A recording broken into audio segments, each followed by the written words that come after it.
अब आपको लिए चलता हूं महाराष्ट्र में दिलचस्प सियासी उठापटक हो रहा है। उद्धव के दुश्मन से मिल गए राज और बवाल हो गया। हुआ कुछ ऐसा, कल मैंने आपको बताया था कि बीजेपी को किनारे करने के लिए, अपना मेयर बनाने के लिए शिंदे ने राज ठाकरे से हाथ मिला लिया। ये तब तक तो ठीक था, लेकिन शिंदे राज ठाकरे से हाथ मिलाएं तो उद्धव को अच्छा नहीं लगेगा, और वही हुआ। अगली तस्वीर देखिए। आज जो तस्वीर सामने आई, संजय राउत राज ठाकरे के घर पहुंच गए इस घटना के बाद।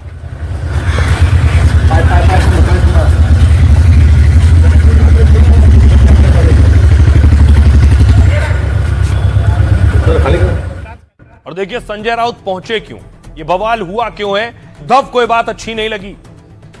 दरअसल सीधी सरल भाषा में मैं आपको बताऊं कि कल्याण डोंबिवली में बनना है मेयर। 122 कुल पार्षद हैं, 62 बहुमत से आएंगे, लेकिन तस्वीर कुछ और है। बीजेपी के 50 हैं और शिवसेना शिंदे और राज ठाकरे मिल गए आपस में तो 58 हो गए। चाहिए कितने? 62 चाहिए, 58 इधर से हो गए, बाकी इधर से जुगाड़ कर लेंगे। तो यहां पर दोनों गठबंधन आमने सामने आ गए। शिंदे और बीजेपी गुट अपना मेयर चाहते हैं, तो राज ठाकरे की एमएनएस शिंदे गुट के समर्थन में है। तो राज ठाकरे की एमएनएस जब समर्थन कर रही है तो उद्धव ठाकरे नाराज हैं। एकनाथ शिंदे के बेटे ने राज से गठबंधन की पुष्टि कर दी। इसके बाद शिंदे गुट की ताकत 58 हो गई। बहुमत के लिए अब उसे 4 और पार्षदों की जरूरत है। शिंदे गुट यहां कांग्रेस शरद पवार के पार्षदों के संपर्क में भी है, साथ ही उद्धव के पार्षदों को भी साथ लाने की तैयारी है। सूत्रों के मुताबिक उद्धव के 4 पार्षद शिंदे का समर्थन कर सकते हैं। शिंदे और राज ठाकरे की पार्टी के गठबंधन से उद्धव ठाकरे नाराज हैं। इस गठबंधन के बाद संजय राउत ने राज ठाकरे से मुलाकात की। संजय के मुताबिक राज ठाकरे को भी भरोसे में नहीं लिया गया है। स्थानीय नेताओं ने खुद ही समर्थन देने का फैसला कर लिया है। वैसे यहां बीजेपी शिंदे गुट को मिलाकर 103 का आंकड़ा होता है, लेकिन शिंदे यहां अपना मेयर बनाने की कोशिश में जुटे हैं। महाराज बीजेपी प्रदेश अध्यक्ष रविंद्र चौहान का यह गढ़ है। ऐसे में शिंदे के इस खेला से बीजेपी भी नाराज है। चौहान ने कहा यहां महायुति का ही मेयर बनेगा। दिलचस्प यह है कि राज ठाकरे का कहना यह है कि उन्हें भी नहीं पता और उनके पार्षदों ने खेला कर दिया। क्या सियासत में मुमकिन है? सुनिए सियासतदानों। देखो, मन से विकास के लिए हमारे साथ आइए। हम लोगों ने कल ही हमारे नेता श्रीकांत शिंदे जी ने बयान दे दिया, हमारी युति है, शिवसेना भाजपा युति करके सत्ते में आएंगे। मन से हमारे साथ आइए। कल्याण में आपका महापौर बनेगा? कल्याण में युति का महापौर बनेगा। सिद्ध होता है कि श्रीमान उद्धव ठाकरे और श्रीमान राज ठाकरे की जो एकता थी, गठबंधन था, वो सिर्फ चुनावी था और गठबंधन खत्म हुआ। आदरणीय देवेंद्र फडणवीस जी पहले ही कह रहे थे कि चुनाव में जैसे ही हारेंगे वैसे गठबंधन टूट जाएगा, और गठबंधन टूट गया। ये सिद्ध कर रहा है कि ठाकरे परिवार की असली वारिस जो है, बाला साहब ठाकरे का जो विरासत है, उसके असली वारिस वो एकनाथ शिंदे हैं, ना कि उद्धव ठाकरे। आइए अब बारी है कि बीएमसी में क्या होने जा रहा है। बीएमसी में आखिर कौन बनेगा मेयर? आज बहुत बड़ा दिन था, क्योंकि यह तय होना था कि मेयर किस वर्ग से होगा। बीएमसी की लड़ाई सबसे दिलचस्प थी, पूरे देश की नजरें थी। तो देखिए लॉटरी निकलती है, मेयर बनाने के लिए लॉटरी सिस्टम होता है। ये तस्वीर आप देख रहे हैं, बाकायदा लॉटरी सिस्टम शुरू हुआ, लॉटरी निकाली गई।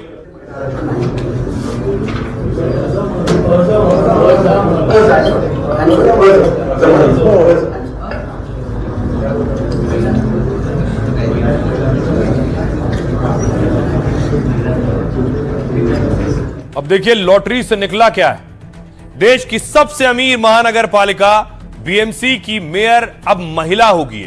लॉटरी से यह निकला है। लॉटरी ड्रॉ के बाद इसका ऐलान किया गया। 74,000 करोड़ वाली महापालिका की कुर्सी पर महिला मेयर बैठेगी। इस बार सामान्य वर्ग की एक महिला मेयर बैठेगी। हालांकि महिला मेयर कौन होगा, इस पर अभी सस्पेंस है। देवेंद्र फडणवीस का कहना है चुनाव नतीजों में बीजेपी बीएमसी में नंबर 1 पार्टी बनी है। रिजल्ट के बाद फडणवीस ने कहा था बीएमसी का मेयर बीजेपी का होगा। फडणवीस रिजल्ट के बाद स्विट्जरलैंड के दौरे पर हैं और उनके मुंबई लौटने के बाद नाम पर फाइनल मोहर लगेगी।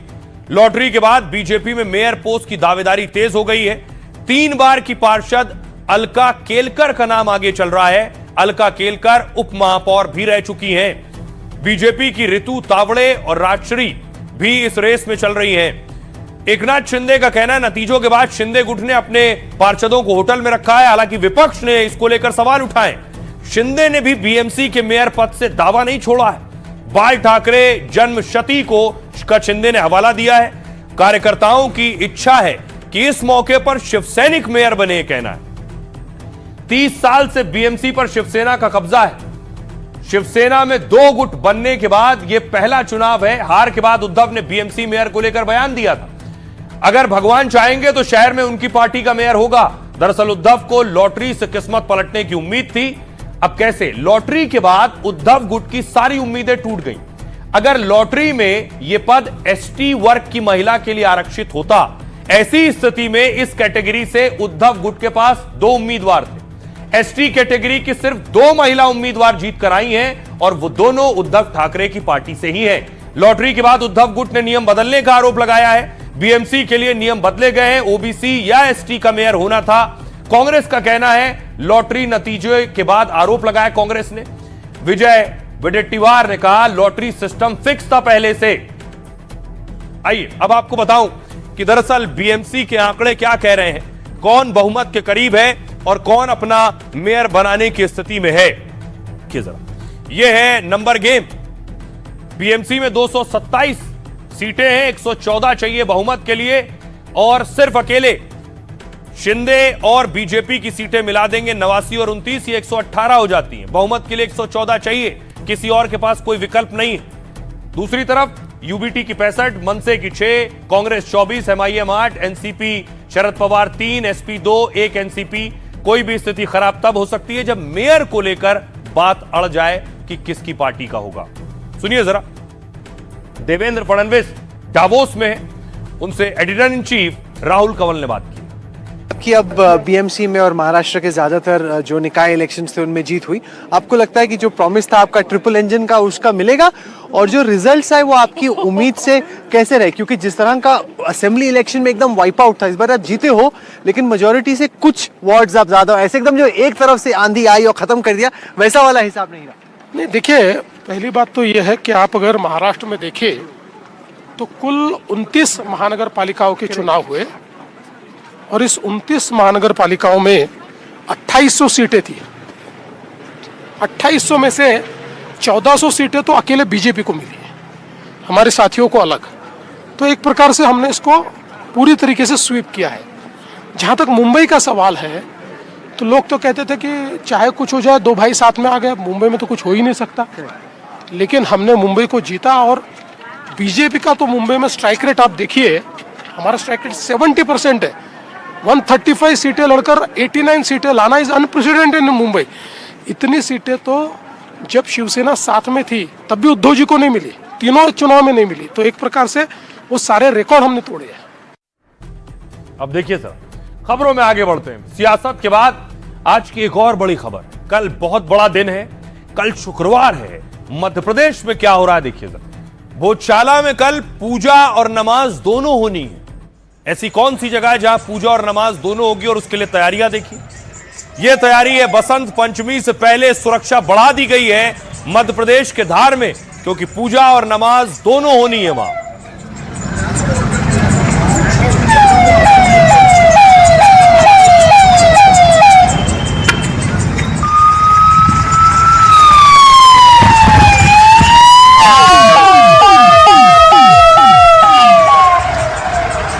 तो कल पुलिस के लिए चुनौती है कि सब कुछ शांतिपूर्ण तरीके से हो जाए। ये भोजशाला के अंदर की तस्वीरें हैं, भारी सुरक्षा बल की तैनाती है। 800 से ज्यादा पुलिस यहां भोजशाला में तैनात किए जाएंगे।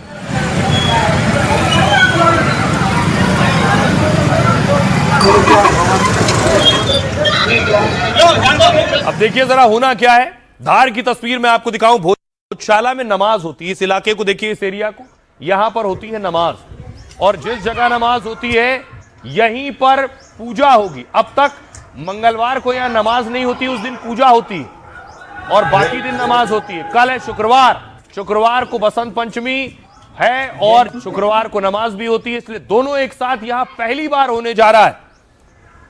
और इसी जगह पर देखिए इस तरह से पूजा भी होगी। यह मंगलवार को जब वहां सिर्फ पूजा होती है उस दिन की तस्वीर।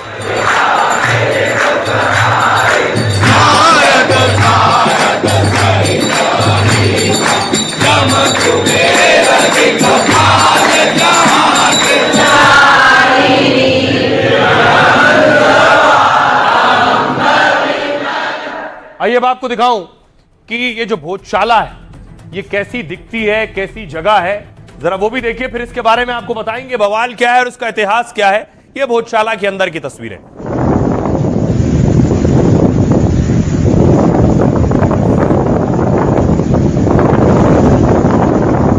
अब देखिए जरा, ये मामला आज पहुंच गया सुप्रीम कोर्ट कि आखिर शुक्रवार को बसंत पंचमी भी है, जुमे की नमाज है, तो क्या होगा। तो देखिए क्या हुआ।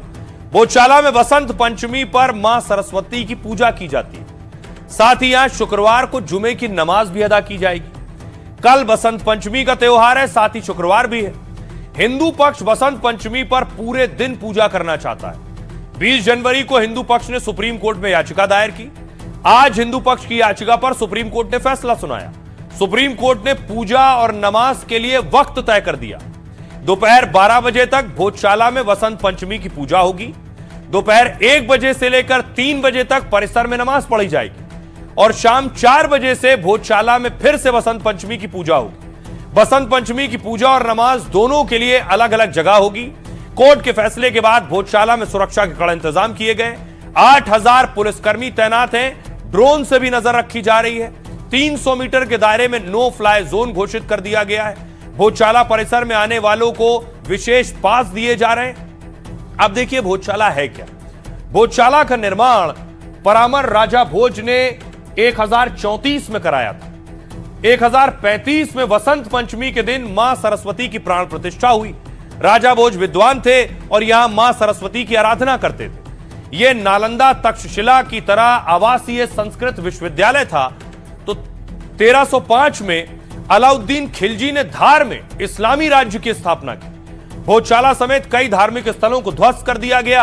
1514 में महमूद खिलजी द्वितीय ने इसे मस्जिद बनाने की कोशिश की। खिलजी ने ही कमाल मौलाना की याद में यह मकबरा बनवा दिया। बाद में भोजशाला पर विवाद होते रहे और व्यवस्थाएं बदलती रहीं। इस बीच में पाबंदियों के साथ बसंत पंचमी और हर मंगलवार को पूजा जारी रही। साथ ही भोजशाला परिसर में हर शुक्रवार को नमाज भी अदा की जाती रही। लेकिन जब जब बसंत पंचमी शुक्रवार को आई तो पूजा और नमाज का विवाद हुआ है। अब पुलिस चौकन्नी है। पुलिस के लिए चुनौती है। पुलिस ने बाकायदा मॉनिटरिंग रूम बना रखा है जहां से पुलिस चप्पे चप्पे की मॉनिटरिंग कर रही है।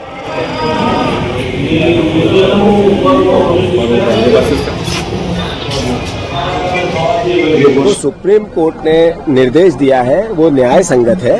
उन्होंने हिंदुओं के समय पे पूजा करनी चाहिए, मुस्लिम भाइयों को अपने समय पर नमाज अदा करनी चाहिए और इसका पालन सबको मिलकर करना चाहिए। ये कांग्रेस पार्टी का स्पष्ट मत है।